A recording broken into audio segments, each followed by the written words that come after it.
Mr. Speaker, let me quickly take you back. Honorable Kepa is leaving, not on education, my Honorable Kepa. Mr. Speaker, let me quickly take you back to the genesis of the restructure of Fiji dairy industry, which started around 2010. Mr. Speaker, before the restructure, Rewa Cooperative Dairy Company Limited had so many branches of operation. It was involved in the collection, processing, and marketing of milk and dairy products in Fiji. It also provided essential services to farmers, including supplying tools, machinery, farmhouses, dairy sheds, farm chemicals, and supplementary livestock feed. Other functions involved operation of the chilling centers and farmers advisory services. Mr. Speaker, the company suffered from mismanagement, weak governance, inefficiencies, and outdated infrastructure and technology. In the end, Rewa Dairy had accumulated considerable debt, and in the years leading to 2010 was facing financial collapse. Simply put, the business model for Rewa Dairy, one that had been operating for decades, in today's rapidly globalized world was no longer viable and relevant. Its financial losses were such that if left unchecked, was to threaten the future of Fiji's dairy industry, Fiji's dairy farmers and industry. The process of restructure was the culmination of a long process and was timely. The government has to step in to revitalize and modernize the dairy industry. The restructure had a few simple objectives. They included, one, separating the processing function from the supply function. So that it was totally a vertically integrated industry. So this separation enable specialization and concentration of the resources in the essential components of the dairy supply chain. Number two, strengthening the services provided to farmers. Mr. Speaker, with the creation of the Dairy Cooperative Company Limited, it was about providing dedicated services to the farmers, including milk collection, subsidization of farm inputs, such as supplement feed, farm advisory services, and financial support. Mr. Speaker, the products of this reform are entities that are able to provide specialized services along the value chain. Mr. Speaker, today, milk processing in Fiji is operated by Fiji Dairy Limited, whose parent company has a considerable track record in the food industry in Fiji and the Pacific. Let me remind this august House that 20% of FDL is owned by farmers through Fiji Dairy Cooperative Limited. So, Mr. Speaker, the Fiji Dairy Limited, 20% of that is owned by farmers through Dairy Cooperative Limited. In the last 4 years, despite the considerable effects of bovine tuberculosis and brucellosis in the cattle industry, Fiji Dairy Limited has managed to pay out a dividend of 1.2 million annually to farmers through Fiji Cooperative Dairy Company Limited. This is a tremendous achievement, Mr. Speaker, when before there was no dividend payout to the farmers. Mr. Speaker, I know because I've looked at the financials.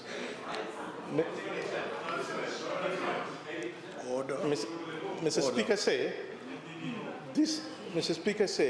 this restructuring process was not only about taking responsibility and driving concerted action in a troubled business, in this case sole dairy processor in Fiji, but it also about providing opportunities for farmers to be better served, yet to remain directly involved in business that provides significant comparative advantage. In FDL, this means farmers are part of a larger business with significant track record. Mr. Speaker, allow me to highlight the August House other developments in the restructure. I refer to the animal disease, bovine tuberculosis and brucellosis earlier. Mr. Speaker, these diseases have been present in Fiji since 1960s. Bovine tuberculosis is a chronic disease of animals that is caused by bacterial infection. Visible signs of the disease are hard to detect, and advancement of the infection is low. Eliminating this disease needs constant surveillance, testing, and eradication programs. Unfortunately, despite knowledge of the presence of these serious diseases and the fact that these diseases exist globally, including in our neighboring countries, Australia and New Zealand, successive governments did not prioritize its focus and resources to seriously address the disease. Mr. Speaker, it was present in 1960s. They did not put aside money. They did not invest to eliminate, clean up. At that point in time, if they would have done it, if they would have invested, then we would not have that problem at this scale now. And we have decided to hold the bull by the horn. In the last 10 years, between 2010 and 2020, we have lost over 4,000 dairy cattle to these diseases. These diseases have had a major impact on dairy production in Fiji. They presented the single biggest challenge to the dairy farmers in the industry.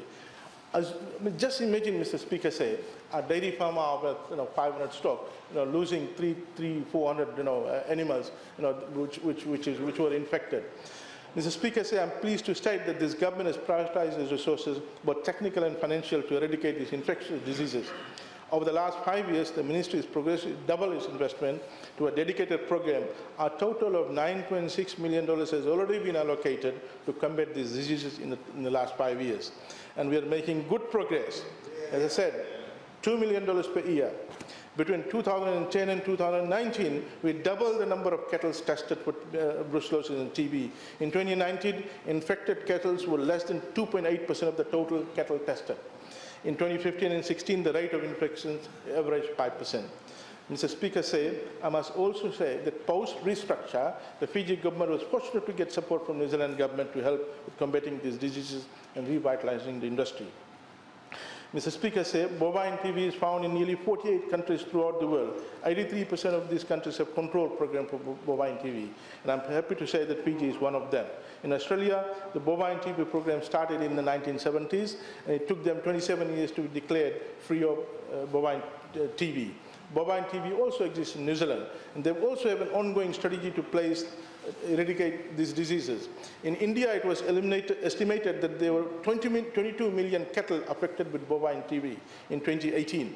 While we may not have the significant financial resources that these countries have, we have put in place a holistic strategy with industry and stakeholders, one that is about promoting collaboration within the industry, having consistent testing protocols, and strengthening animal husbandry practices. Mr. Speaker, we have got 5 qualified vets in the ministry. Never ever before we had that number of vets within the ministry.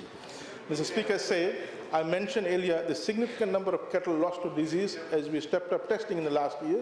The loss of cattle has obviously meant loss of milk production, but things are turning around. The Speaker allow me to cite a number of indicators that relate to milk production.